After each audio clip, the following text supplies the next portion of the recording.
এক প্রত্নতত্ত্ববিদ তার মূল্যবান সংগ্রহের একটি জিনিস চুরি যাওয়ার পর ফেলুদার কাছে আসেন। চোর কোনো চিহ্ন রাখেনি।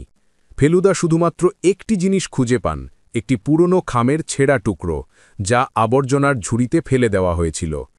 খামের টুকরোটিতে শুধুমাত্র পোস্ট অফিসের তারিখের সিল মোহরের একটি অংশ ছিল এবং একটি অসম্পূর্ণ পিনকোডের সংখ্যা দেখা যাচ্ছিল।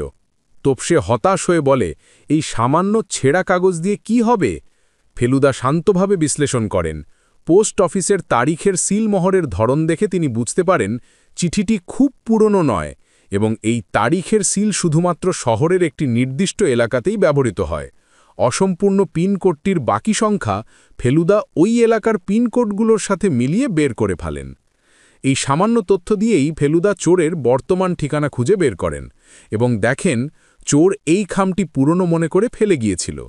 চোর আসলে ছিল প্রত্নতত্ত্ববিদের এক পুরনো ছাত্র, যার ঠিকানা ফেলুদা ওই ছেঁড়া কাগজ থেকেই উদ্ধার করেন।